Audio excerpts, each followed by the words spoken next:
ओम शांति। आज बहुत सारे लोग सोचते हैं कि जब हम अकेले होते, परेशान होते हैं या दुखी होते हैं या किसी न किसी समस्या का सामना कर रहे होते हैं, हमारे अपने ही हमसे दूर चले जाते, कोई साथ नहीं देता। सुख में भले हजारों हमारे दोस्त बन जाएंगे, मित्र संबंधी बन जाएंगे, पर दुख की घड़ी में अपने भी दूर चले जाते हैं। अब आप सोचिए कि जब दुख की घड़ी में अपने आप से दूर चले जाते हैं तो एक मन में सवाल उठता है, अपना है कौन? तो उस समय उस सवाल का उत्तर आप खुद के अंदर से दें कि जब शरीर मेरा नहीं तो मैं किसको अपना मानकर बैठा हूँ?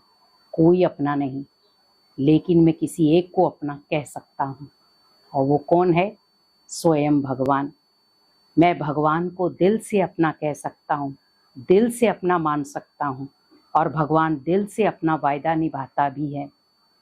कई बार हम सोच नहीं पाते, समझ नहीं पाते, क्योंकि जब जब व्यक्ति एक अपनेपन में आता है, बहुत सारी फीलिंग्स लेकर आता है, लेकिन जब व्यक्ति परिस्थितियों में अकेला रहता है तो वो पहले तो सोचता है कोई मेरा साथी नहीं, लेकिन जैसे जैसे वो भगवान को अपना साथी बनाता जाता है, उसके अंदर एक मनोबल क्रिएट होता है कि कोई मेरा साथ दे या ना दे, लेकिन एक पावर है, एक शक्ति है जो हमेशा मुझे ऊर्जा से भरपूर करती है, और वो है परमात्म शक्ति, परमात्मा का हाथ और साथ।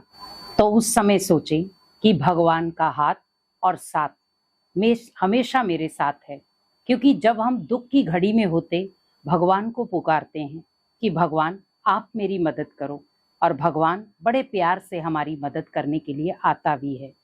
अब मुझे वहां पर ये फीलिंग लेनी है कि जब भगवान ही मेरा साथी है, हर पल मेरा वो साथ निभा रहा है, तो मुझे दूसरे की आश क्यों? क्योंकि मनुष्य आत्माएं आज स्वार्थ से भरी हैं। उनका स्वार्थ है तो वो आपके काम आएंगी, स्वार्थ निकल जाएगा, आपके काम नहीं आएंगी। लेकिन भगवान एक ऐसा है जो बिना स्वार्थ के भी आपसे जुड़ा है। तो क्यों ना हम भगवान को देखें, क्यों ना भगवान पर विश्वास रखें। कई बार हम कहते हैं कि भगवान ने भी मेरा साथ नहीं दिया, परीक्षाएं कैसी भी हों।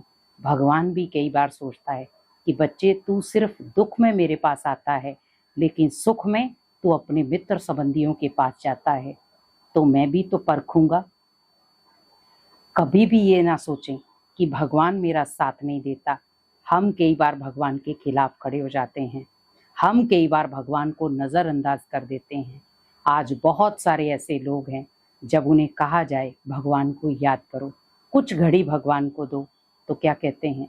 फुर्सत नहीं है, टाइम नहीं मिलता है, जॉब में ही रहते हैं, परिवार को संभालना ये सब जिम्मेवारियां हैं।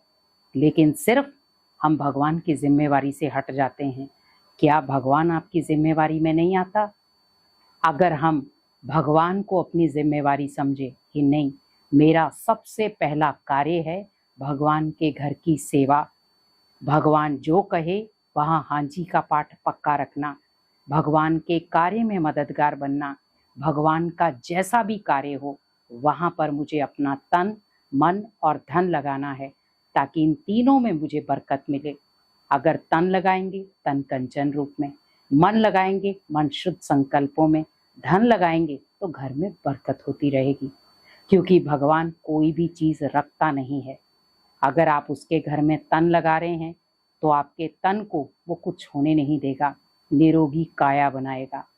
अगर आप मन लगाते हैं तो मन में वो ज्ञान और श्रेष्ठ संकल्पों को डालेगा, और धन लगाते हैं तो धन में तो बरकत होगी ही।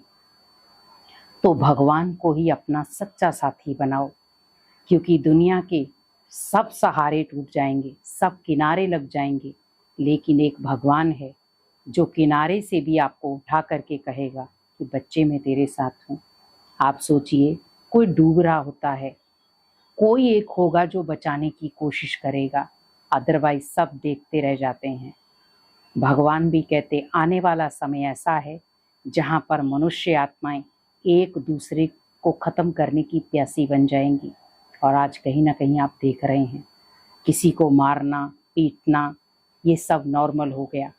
मनुष्य आत्मा आज 28 साल की उम्र है, 32 साल की उम्र कैसे काट रहा है, और जब कोई शरीर छोड़ता है चंद मिनटों में, 32 साल नॉर्मल नहीं थे, लेकिन चंद मिनटों में शरीर खत्म।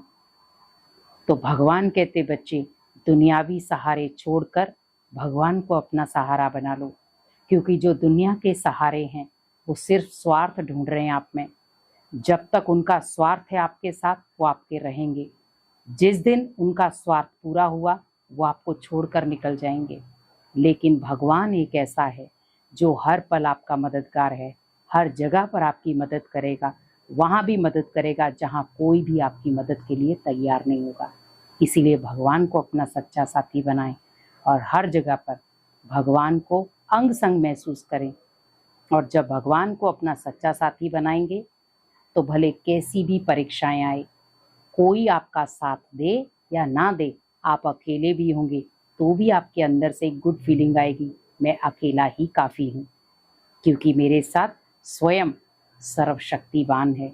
जब उसका हाथ और साथ है तो मुझे क्या ज़रूरत। ओम शांति।